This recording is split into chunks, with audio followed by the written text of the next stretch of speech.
a word that rolls off the tongue with luxury French for fat liver.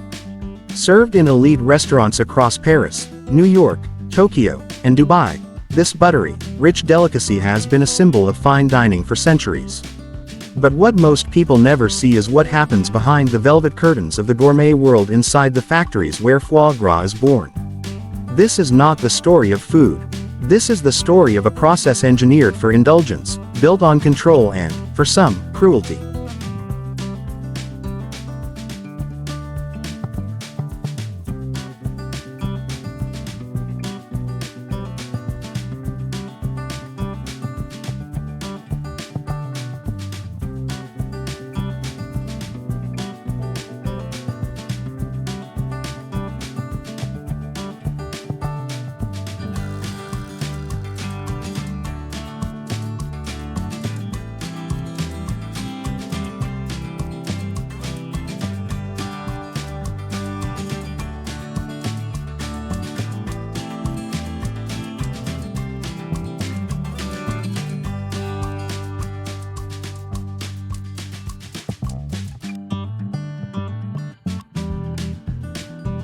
The journey begins on specialized farms, where ducklings are bred not for flight or migration, but for one purpose: to produce enlarged, fatty livers.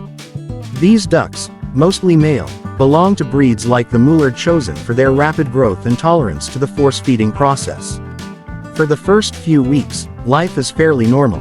Ducklings are kept in heated sheds, fed standard diets, and live in groups. Some farms maintain semi-outdoor pens to present a more ethical image to regulators or buyers. But that peaceful phase is short-lived. Around the age of 8 to 10 weeks, everything changes. The French call it gavage. It's the heart of foie gras production and the most controversial. Twice a day, for 12 to 21 days, a factory worker grabs each duck, holds it firmly, and inserts a 10 to 12-inch metal or plastic tube down its throat directly into the esophagus. Using a pneumatic or hydraulic pump, a thick paste made of boiled corn and fat is pushed into the stomach. It takes only 2 to 3 seconds per feeding, but each session delivers up to 400 grams, nearly a pound, of food.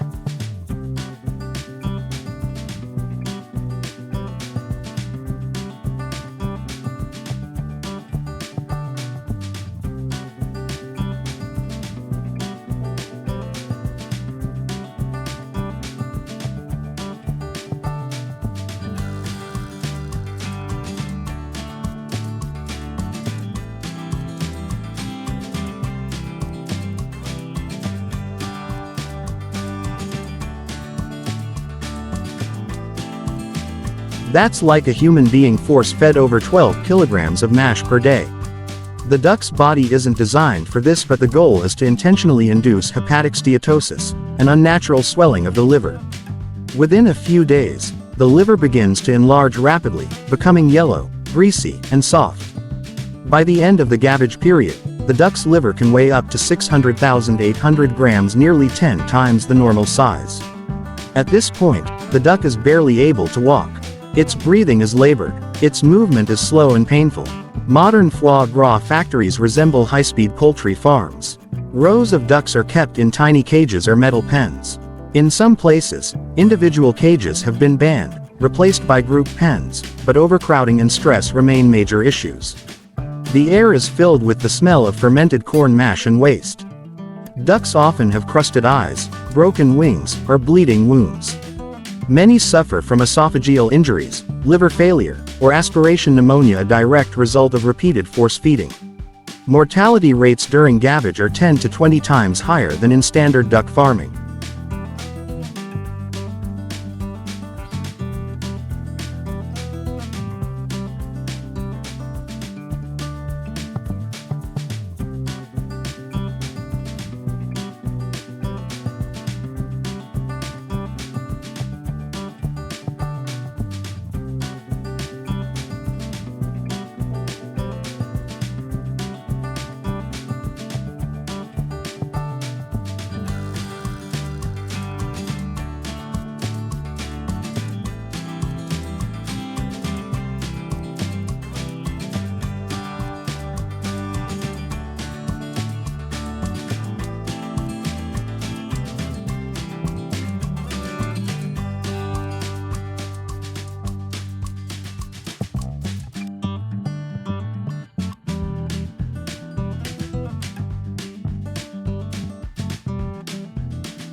But for producers, this is a necessary sacrifice.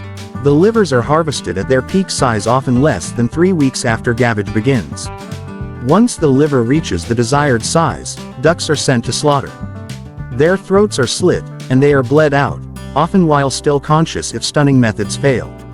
Their bodies are then processed. Feathers removed, organs extracted. The liver, pale, golden, and swollen, is carefully weighed and graded. Only the smoothest, most buttery livers are labeled Grade A and shipped to luxury distributors worldwide. Nothing is wasted. The meat, fat, and offcuts are sold as duck confit, pâté, or rendered for stock.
But it's the liver, that delicate, creamy foie gras, that fetches the highest price.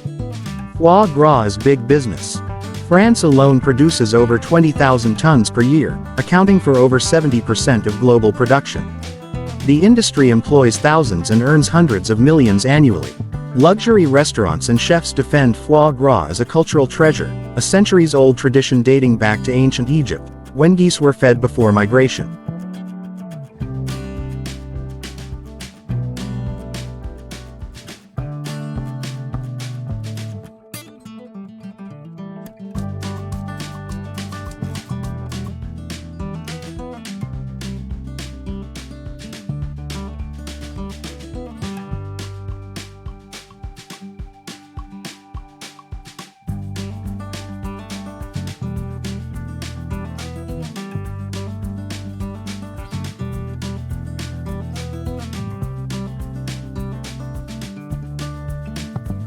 They argue that the process, when done correctly, doesn't cause pain.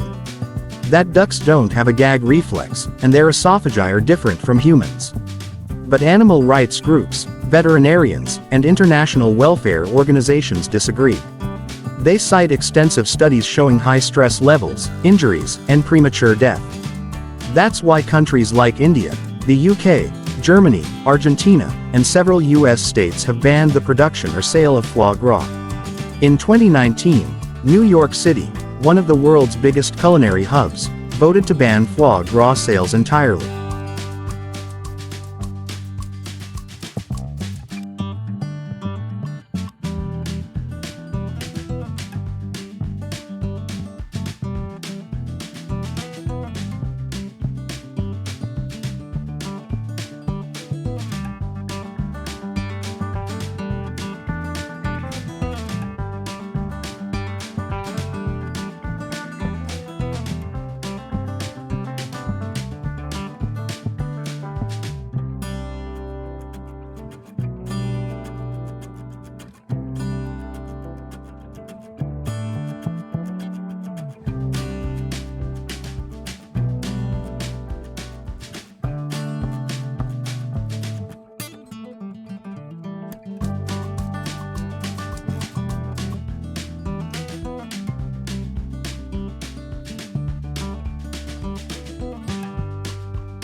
At this point, the duck is barely able to walk.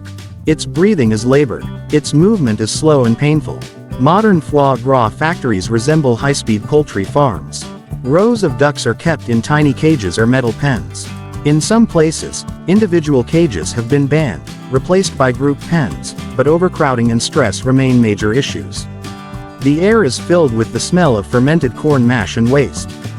Ducks often have crusted eyes, broken wings, or bleeding wounds. Many suffer from esophageal injuries, liver failure, or aspiration pneumonia, a direct result of repeated force feeding. Mortality rates during gavage are 10 to 20 times higher than in standard duck farming.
That's like a human being force-fed over 12 kilograms of mash per day. The duck's body isn't designed for this, but the goal is to intentionally induce hepatic steatosis, an unnatural swelling of the liver. Within a few days, the liver begins to enlarge rapidly, becoming yellow, greasy, and soft. By the end of the gavage period, the duck's liver can weigh up to 600,800 grams, nearly 10 times the normal size.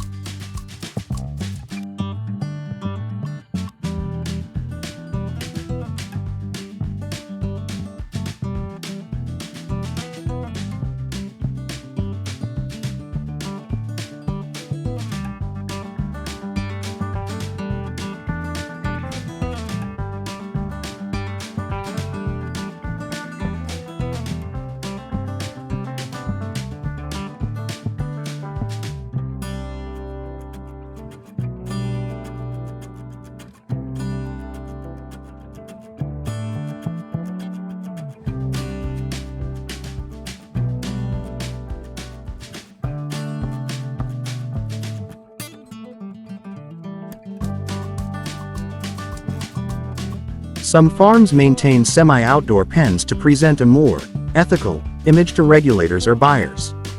But that peaceful phase is short-lived. Around the age of 8 to 10 weeks, everything changes. The French call it gavage. It's the heart of foie gras production and the most controversial. Twice a day, for 12 to 21 days, a factory worker grabs each duck, holds it firmly, and inserts a 10 to 12-inch metal or plastic tube down its throat directly into the esophagus. Using a pneumatic or hydraulic pump, a thick paste made of boiled corn and fat is pushed into the stomach. It takes only 2 to 3 seconds per feeding, but each session delivers up to 400 grams, nearly a pound, of food.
The journey begins on specialized farms, where ducklings are bred not for flight or migration, but for one purpose: to produce enlarged, fatty livers.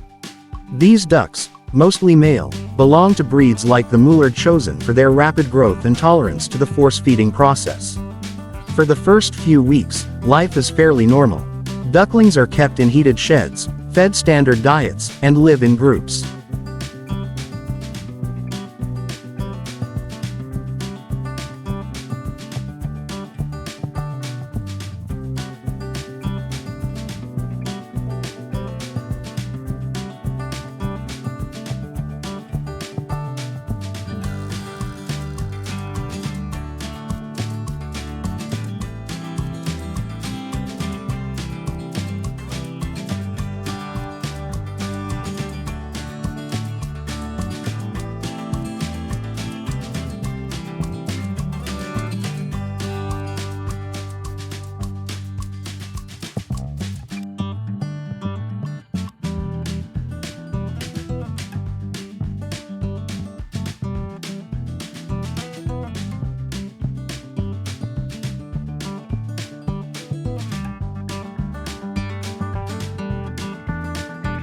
So, is foie gras a gourmet tradition? Or is it institutionalized cruelty masked as fine dining? For every plate served in a 5-star restaurant, there's a duck that endured weeks of unnatural feeding, physical stress, and a shortened life, all for a few bites of flavor. In a world where food technology is advancing rapidly, where chefs create vegan foie gras from mushrooms, nuts, or lab-grown cells, some are asking,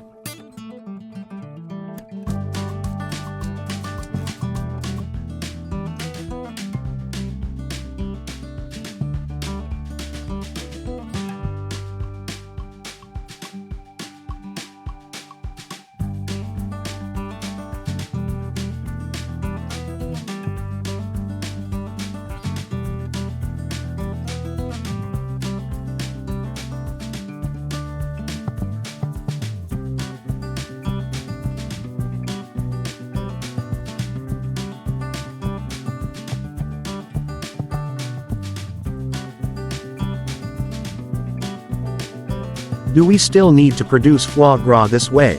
Or is it time to let go of this centuries-old indulgence, and choose compassion over luxury? Foie gras is more than a delicacy.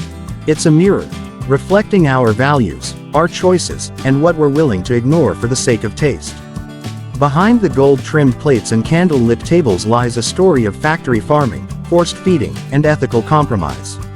The next time you see foie gras on a menu, ask yourself, is it worth it?